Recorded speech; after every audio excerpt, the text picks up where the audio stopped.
Hello and welcome to another edition of the Wildcat Walkthrough. My name is Cedric Bailey, and we have with us the head coach of the Dunbar Wildcats, Coach Todd Lawson. Hey, Coach, how you doing?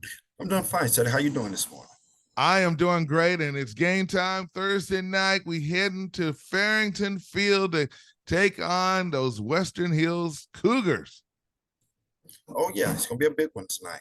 Yes, definitely is. And they won their game. I think they opened up against Eastern Hills, what I saw, right?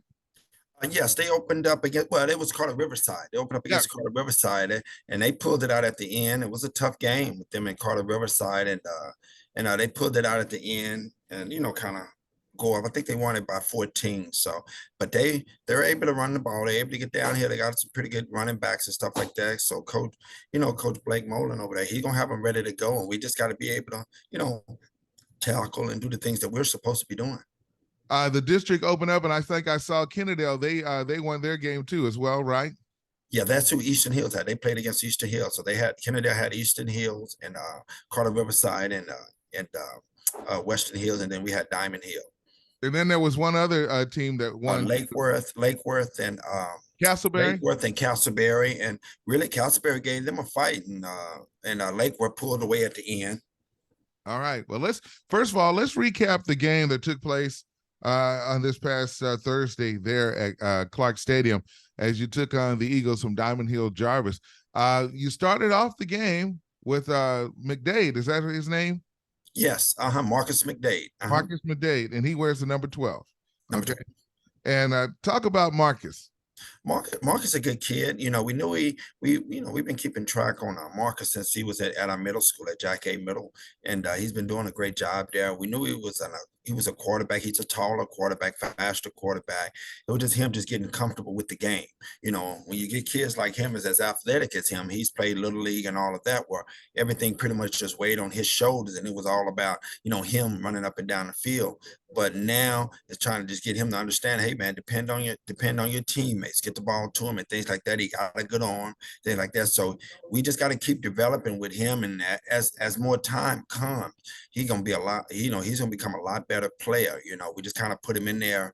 We just say either float or sink.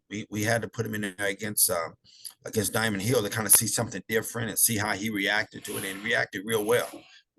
So, and our second quarterback Woodard understood, and he came in late and made some big passes and things like that. So Woodard, whoever that second guy is, they'll just step in on the defensive side, and we're not going to take him off the field. So you're going to be playing, may not be playing what you want to play, but you're going to be playing something. So he'll go out and he'll be playing. Actually, he's starting at Woodard be starting at linebacker tonight.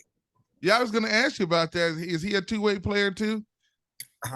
He's a two-way player. Brighton. Yes. Yes. So yeah, he moved over. So, and he'll be starting at that backer tonight. So we know we got pretty much a good quarterback for that defense who's gonna make the calls, know the alignments and all of those things. So it's a win-win. But we know we can also plug him in on the offensive side at any time. He can go right on in and run anything that we're running. Man, but let me tell you about your defense, man. I think after that game was over, I would say that Diamond Hill would be lucky if they had over 10 yards in positive offense just on the ground, because your defense, I mean, they was just defense played well. Like, you even look at that first drive, we gave them over 30 yards, just penalties. Yeah, that first drive. So but they coming along. We're young. We're young, and we got Don Eric, which is a senior, and then we got a plethora. We got about three seniors that are on that defense that are playing, and the rest of them are sophomores and a couple of juniors, mostly sophomores. So we're making some bonehead mistakes, but as time goes on, we'll become a smarter team and just understand the pressure of the game, and we can't shoot ourselves in the foot. But we're coming along real well. You talking about pressure of the game? I hope your team was able to check out what happened with Colorado when they went up to Oregon. I mean, Shadur got sacked. And that was a big thing. And Deion, Coach Sanders knew what he was getting into and going into those type of atmosphere. But then it's a very good way of gauging your kids to see where they are. And does us going into this game tonight, going against a game against Western Hill, I told them last year, really, we was the underdog last year going into that game. of Yeah. what they had, and we was able to pull out with a big win. So I just wanted to I definitely put that on their mind that if we go in and thinking we got something made, they can very easily flip that script, and that could be us on the other end. So we have to go in there and play tonight. Now I hadn't checked out the district standings, but from y'all are Class 4A, and I think it's Region 2, District 6. Mm. So from my understanding, they project teams when we know that's just for them to put in the magazine, Dave Campbell and all that. But I would say that there are 6 teams in your district that is going to be trying to fight, and 2 teams, Yeah. or 4 Yeah. teams are going to be left on the outside Yeah. trying to get in. Yeah. And Yeah. Castleberry was one of those teams. Lakewood was Yeah. one of them, and then there was And Western Hills. yeah.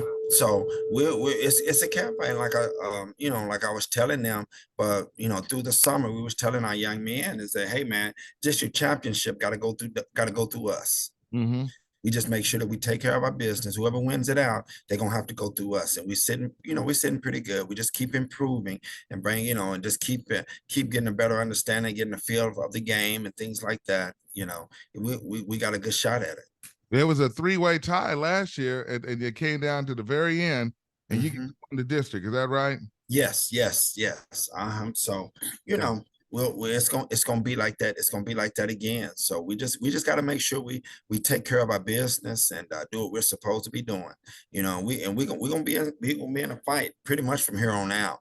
Because Western Hills gonna be a tough game, and the Yeah. Wake Carter Riverside, look, they gonna be tough. We already know Eastern Hills. They got us last year and really put us in the middle of that race right there. But we know they're gonna be tough regardless of what that's gonna be a tough one. Then after we get through with them, now we got Lake Worth. Then we have, we got Castleberry, then Lake Worth, and then Kennedale. So we in for some tough games. So we got to make sure we stay healthy, take care of our responsibility. And like I'm telling the office, start the game. Hey, we got to defensive as well. We got to start the game fast, put pressure on the other guys. We can't be sitting around and we decide to play. We got to hit the field full speed. Yeah, you're right about that. And let's talk about the head coach over there at Western Hills, his name, and then talk about some of his players. Okay, Blake Molan, he got he lost a lot of guys from last year. He had a definitely, he had some good. Well, you think about it, he had a kid over there that went to state in the 100 meters.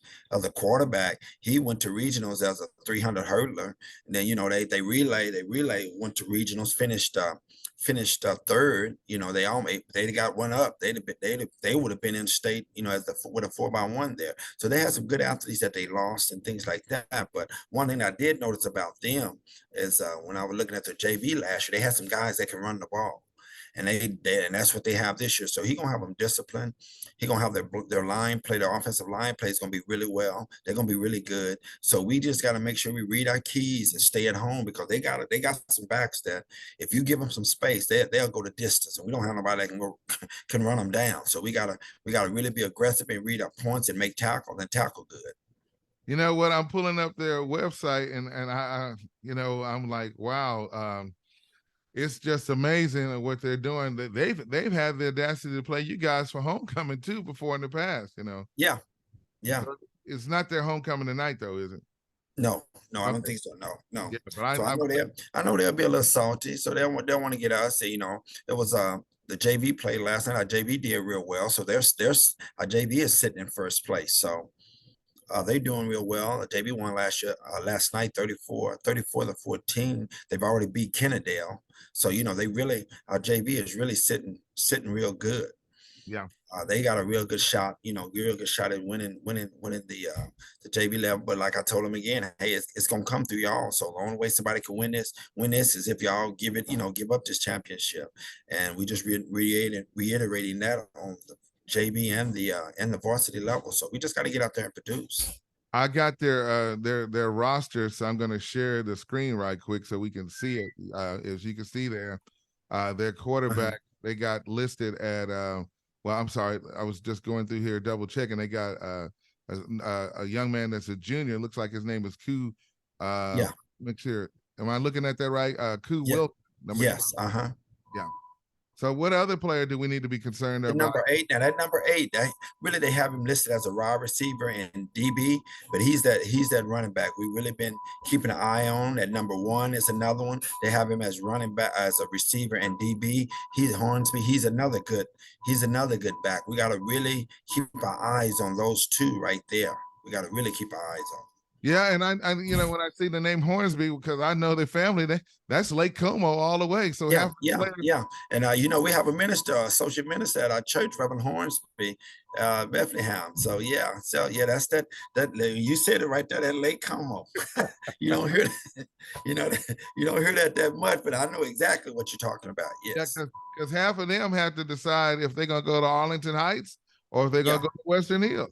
Yes. Yeah. You have to make that decision. But like I said, they got some good kids over there. They got some good guys. So we know what we're running into, and we gotta definitely be on top of our game. All right, well let's recap what's going on campus with the Wildcats. Let's talk about some of the programs, the boosters, and what's going on in the Wildcat Nation there at school. Basically, actually, just we still got our early college program and things like that. It's going on. It's doing well. We got a lot of athletes and things in that program right there. We just sent a group of freshmen. They just went on a tour. They left this morning to go to North Texas. They're doing some tours. So we're just trying to keep our kids involved and things like that. We still have the dads of Dunbar that's working, and they meet once a month. On a Friday morning, we have a breakfast. We have a speaker, invite all the kids. They have breakfast and things like that. So they give our boys a chance to sit down with men from the neighborhood and kind of talk and ask questions and anything of concern. We have the chief of police. He's always here at our dad's of Dunbar. He shows up with now. The kids kind of get to see the chief of police and rub shoulders with them. And again, just some things that are asked questions and things like that. So we have a plethora of things that are going on and things that are happening, to help our kids at this school and help them throughout life. So we just adding things on and keep it moving. Let's talk about your line right there. Tell us about let's talk about the line because they got to get the job done there. Yeah, they're getting better, and that's just coming with playing time. Playing time, Marcelina, he was our center for the previous 3 years, but we moved him over to guard.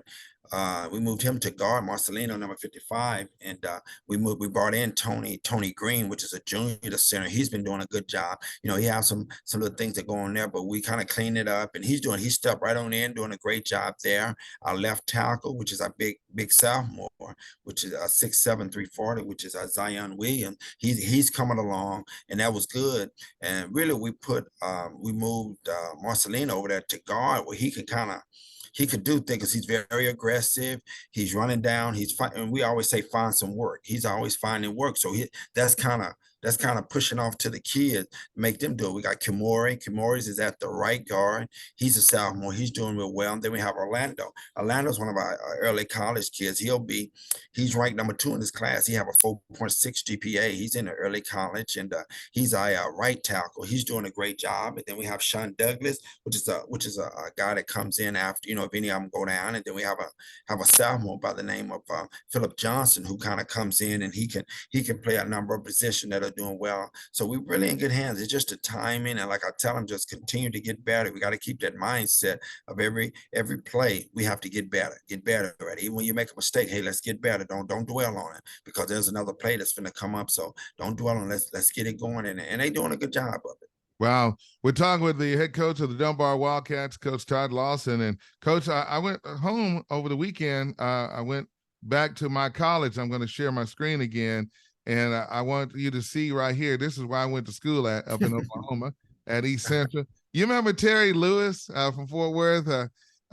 His son went to Alito, but he was right there in the neighborhood. Yeah. Well, he's on this team. But I want you to see, as I show the screen right here, this number 88 kid is from right here in Fort Worth. They got a school called Haslett, right up there by the Texas Motor Speedway. Okay. And so so what I'm trying to say, I'm asking them, I said, well, are y'all coming down to our schools? Are you talking to our kids? And then I talked to our head coach, and he said, oh yeah, we got 5 kids over at Crowley that we got our eye on now. So I want to know who's got their eye on Dunbar Wildcats.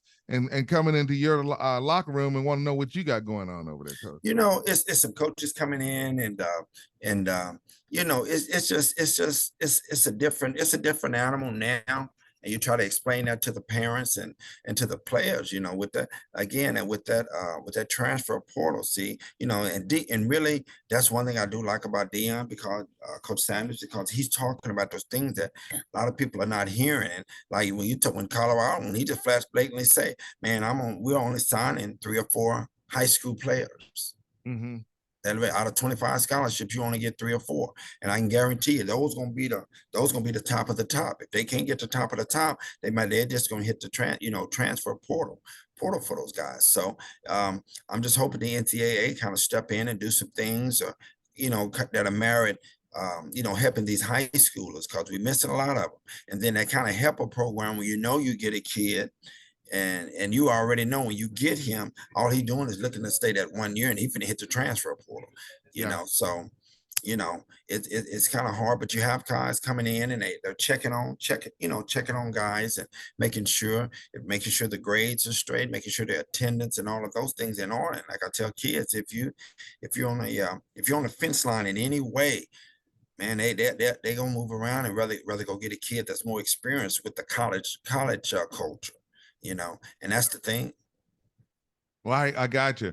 Well, listen, we're going to be there. So this is going to be our second game that's on the Thursday. And then next week, October 5th, we got a game on Thursday too. Who do we play next week? We have Carter Riverside. Man, so boy, we got to be ready to go, and then home. We can't afford to have a down. We can't afford to have a down week, man. We got to really be moving. Wow. Well, listen, Coach, we got just a few more minutes before we get ready to wrap it up. How did your team, the Utes, how did they do over the weekend? Utah won. You talking about Utah? Yeah.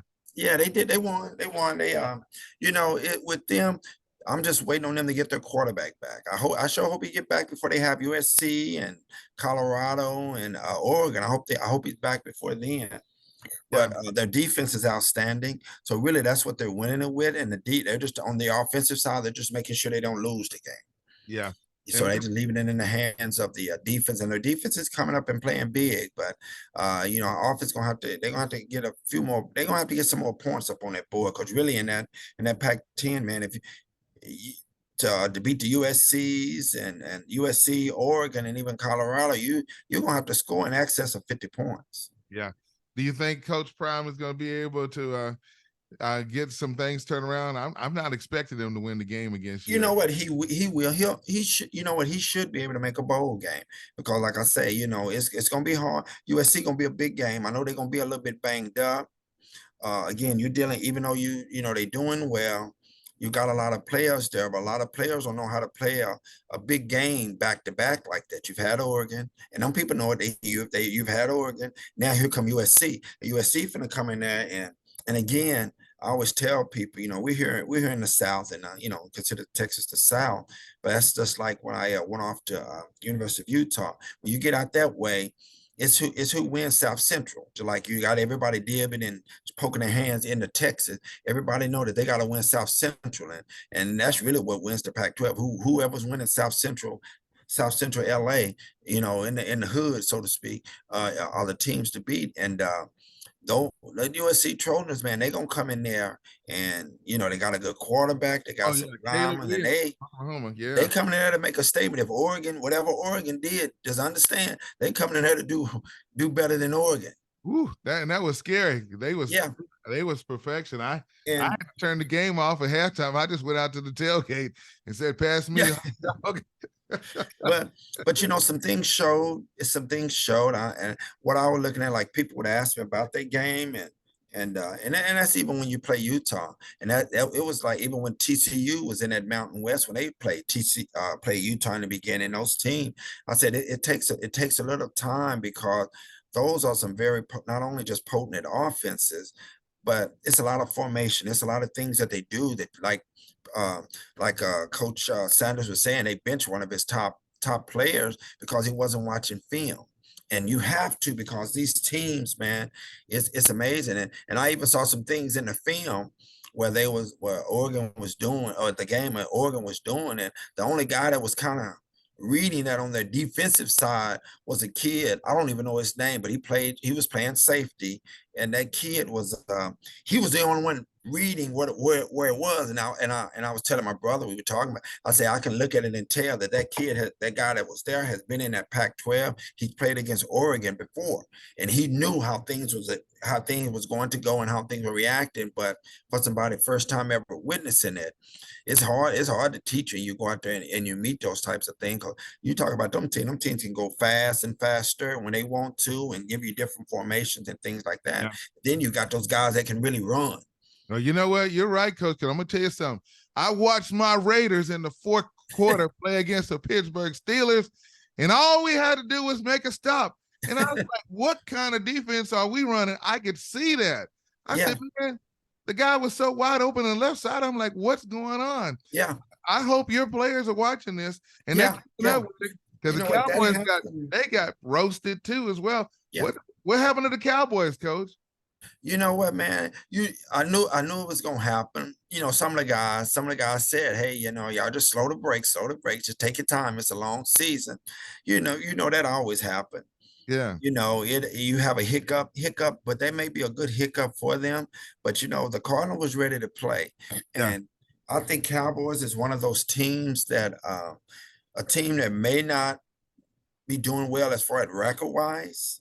You really look at them age wise of those groups, even though we'll say, hey, that's a young team, as far as age wise, as far as NFL experience, those teams are pretty even with the Cowboys. yeah, they are. So their preparation and all of that, they pretty much the same. So really the Cowboys, even though you'll say on paper they're a better team, they can't afford mentally and physically, they got to be prepared to go because they know people coming at them, they're going to give them their best shot.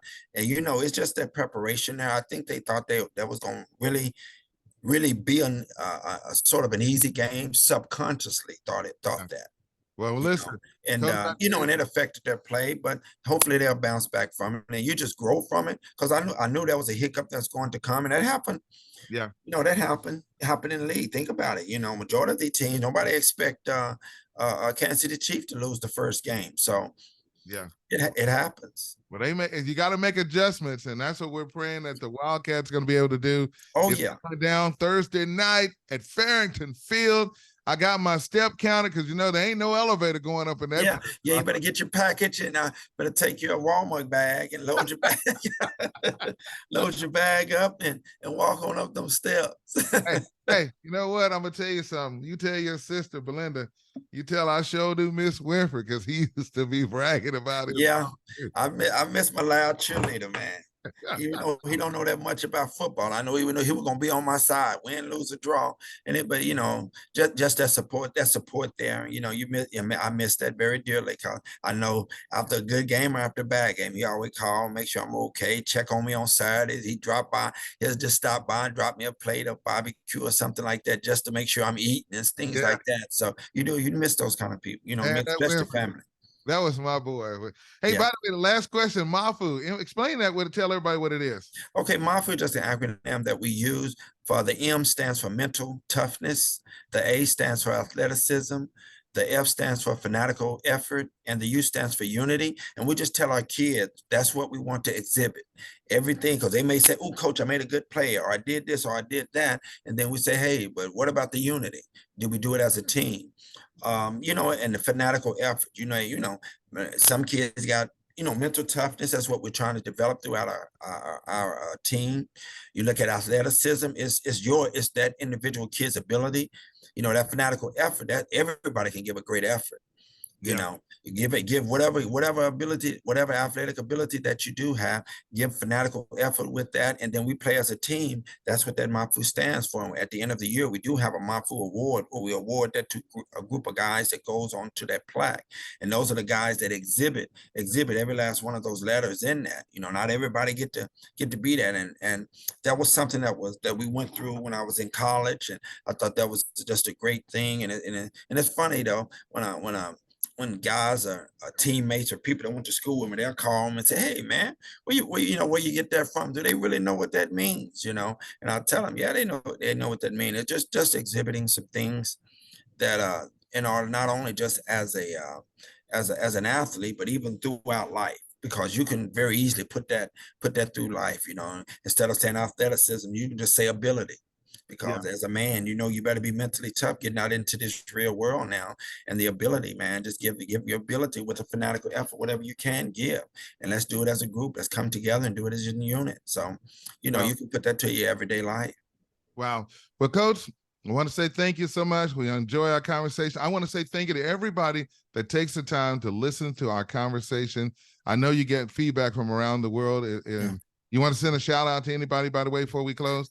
No, just send it to someone from my friend Randall Lacey out in Nashville, Tennessee, and one of my other good friends of mine is Victor Bailey. He's down in Austin. And he lives down in Austin, but I know they're Wildcat people, and many of them I may have forgotten. Some of my Utah people that I know. I got Jim Bellamy lives up in Seattle now, but he played with me up at Utah. He definitely pokes his head in and kind of keep there, and he calls me from up there. Hey man, if you need anything or anything like that, they call because they understand the importance of athletics and how hard it is, how really hard it is on the kids, and what we asked of the kids, where you ask them to give a lot when they're accustomed to be like, hey coach, I can't go anymore, and you're looking at them like, no son, that I can't go anymore. That's not a part of it.